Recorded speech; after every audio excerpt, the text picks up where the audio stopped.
ठ्याक्कै एउटा मान्छे आएर तिम्रो अगाडि अनि मान्छे आएको टाइम पनि नमन पनि मान्छे आएर के तिम्रो दुश्मन आयो के एउटा चोर आएर के अब चोर आयो भने त अब मान्छेलाई त धपाउनु पऱ्यो नि अब वरिपरि त कता पनि हाल्नु मिलेन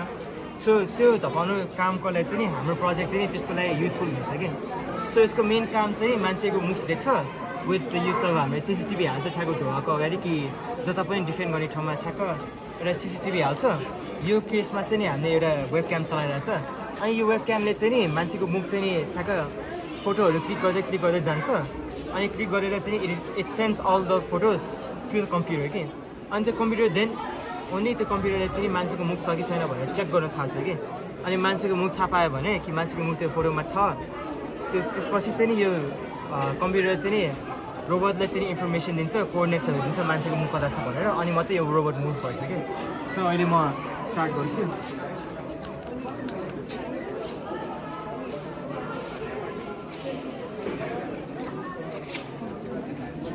सो अब यो प्रोग्राम चाहिँ नि सबै पाइथनमा लेखेको हो अनि ओपन सिडी भन्ने एउटा एआईले चाहिँ चलाइरहेको सो अब भर्खर स्टार्ट भयो नि सो अब म जता जान्छु यो रोबोटले पनि मलाई अब फलो गर्न थाल्छ कि बिकज अब यो क्यामेराले ठ्याक्क मेरो मुख देखिरहेछ नि सो म लेफ्ट राइट माथिबाट पनि मैले देख्छ कि अहिले चाहिँ नि ठ्याक्क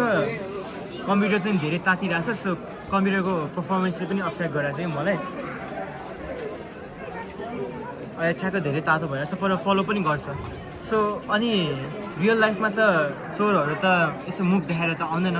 सो अहिले मुख छोपे पनि यसले फलो गर्छ कि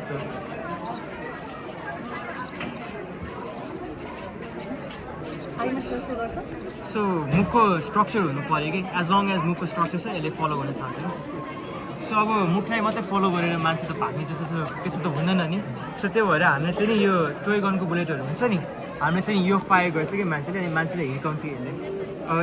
तपाईँले भर्खर एमिङ सिस्टम देख्नु भयो नि अब एमिङ सिस्टम गरेपछि हामीले चाहिँ यो पावर सप्लाईसँग जोड्छ यो मोटरहरू फायरिङ मेकानिजम चाहिँ यता दुईवटा मोटरहरू हुन्छ नि यो दुईवटा चाहिँ डिसी मोटर भयो विच आउटवर्ड चाहिँ नि घुम्छ अनि ठ्याक्क गोलीले समातेर यसले पुस गर्छ कि हाम्रो फायरिङ मेकानिजम पनि थियो विच त्यो ठ्याक्कै एउटा रड हुन्थ्यो अनि त्यसले चाहिँ नि बुलेट सुट गर्छ त्यो चाहिँ नि अहिले सर्ट सर्किट भएर अहिले हामीले हातले मात्रै पुस गरिरहेको छ यो स्क्रुड्राइभरले त्यसै काम गरिरहेछ सो अहिले पावर सप्लाई जोड्यो भने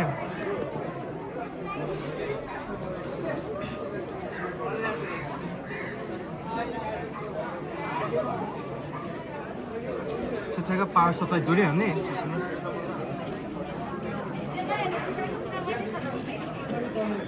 पावर सप्लाई जोड्यो अनि एउटा गोली पनि हाल्ने अनि अहिले हातले पुस गरिरहेछ अनि ठ्याक्क हातले पुस गरेर ठ्याक्क यसले मोटरले समात्छ अनि सोर्स समातेर सुट गर्छ कि यसले यसले आफै पनि बुलेट सुट गर्छ आफैमा त्यो अटोमेटिक सिस्टम भन्दाखेरि चाहिँ नि हामीले कमान्ड दिनु मिल्थ्यो कि फर इक्जाम्पल मैले किबोर्डमा 2 प्रेस गरेको थियो भने यसले फायर गर्थ्यो कि तर त्यो चाहिँ नि अहिले काम सर्ट सर्किट भएर काम गरिरहेछ यसको अनि ह्यान्ड गेस छ सो अभियसली यसको एउटा दुईवटा मोडहरू छ अहिले भर्खर तपाईँले देख्नु भएको फेस ट्र्याकिङ भयो नि अर्को चाहिँ नि ह्यान्ड ट्र्याकिङ पनि छ सो ह्यान्ड ट्र्याकिङको लागि चाहिँ डिफ्रेन्ट प्रोग्राम चलाएको छ मैले त्यो चाहिँ स्टार्ट गर्दैछु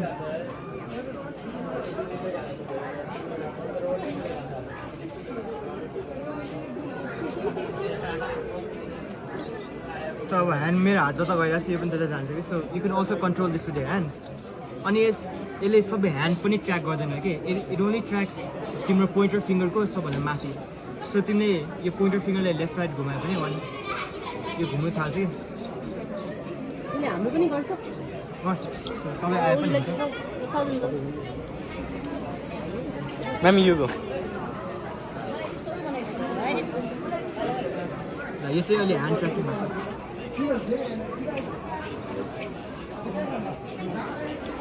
अहिले हात ठिक फ्रीमा